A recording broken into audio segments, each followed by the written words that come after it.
BJP রাজ্যে ক্ষমতায় আসবে, এটা আপনি আশাবাদী? একদম একদম আসবে, কিন্তু ক্যান্ডিডেট ভালো দিতে হবে, কিন্তু মহিলাদেরকে প্রথম জায়গা দিতে হবে, মহিলাদেরকে এগিয়ে আসার একটা স্পেস বানিয়ে দিয়ে কাজটা খুব ভালো ছিল, তার জন্য 29টা অংশ পেয়েছেন না। যদি এই ভারতীয় জনতা পার্টির এত ইগনোরেন্স বিহেভিয়ার আর এত গুটবাজি, এত গ্রুপিজম না থাকতো, ক্যান্ডিডেট ভালো থাকতো, তাহলে আমাদের অঞ্চলে 29টা এখানে যা রাজ্য সরকার আছে তারা কখনো যুব সঙ্গে ছিল না, কখনো ছিল না। আমাদের আর আপনাদের দুর্ভাগ্য আছে যে আমাদের এমন একটা প্রাক্তন শিক্ষামন্ত্রী ছিল যার বাড়ি থেকে শুধু নোটের পাহাড় আর সোনা পাহাড় বেরোলো না, সেক্স টয়টাও বেরোলো। এটা আমাদের দুর্ভাগ্য আছে।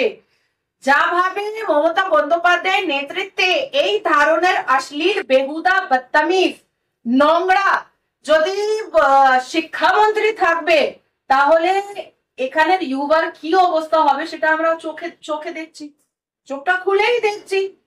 আর আপনি কি ভাবছেন যে মমতা বন্দ্যোপাধ্যায় কাজটা খুব ভালো ছিল, তার জন্য 29টা অংশ পেয়েছেন? না। যদি এই ভারতীয় জনতা পার্টির এত ইগনোরেন্স বিহেভিয়ার আর এত গুটবাজি, এত গ্রুপিজম না থাকতো, ক্যান্ডিডেট ভালো থাকতো, তাহলে আমাদের অঞ্চলে 29টা সিট আসতো। মানে রাজ্যের সংগঠনকেই দায়ী করছেন এই খারাপ ফলে? তাহলে আমি কাকে দায়ী করবো? মানুষ রেডি ছিল ভোট করার জন্য, মানুষের আবেগ আপনারা দেখেছেন। একটু আবার ভিডিওটা দেখুন তো, যখন এই আমার চেম্বার নিচনে যখন মোদিজি রেডি হয়েছিল, মেগা রেডি হয়েছিল 29 মে, তখন আবেগটা দেখেছিলেন? যাদবপুরে যখন মোদিজি স্পিচ দিয়েছিলেন, মানুষের পাটা রাখার জায়গা ছিল না, মানুষ রেডি ছিল ভোটটা দিতে, কিন্তু ক্যান্ডিডেট ছিল না।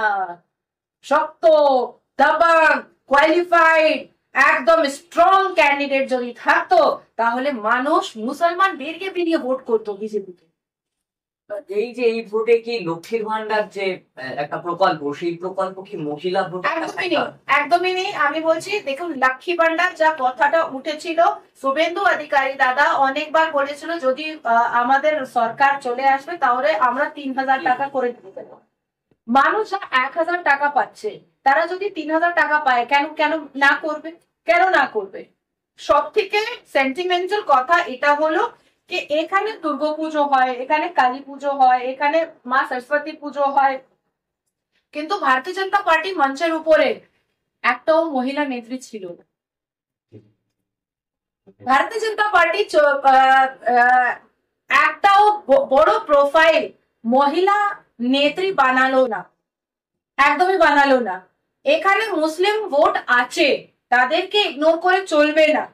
তার জন্য 2-4টে মুসলিম মহিলা বড় ফেসটা দরকার ছিল, যা সব মঞ্চে থাকতো, যা মানুষকে একটা বার্তা বোঝাতে পারতো যে আমরা যদি ভারতীয় জনতা পার্টি হয়ে কাজ করছি, আজকে এত বড় মঞ্চে, এত বড় জায়গাতে আছি, তার মানে ভারতীয় জনতা পার্টি মুসলমান মহিলাদেরকে অনেক সম্মান দিচ্ছে, আপনারা একদম নিশ্চিন্ত ভাবে ভোট করুন।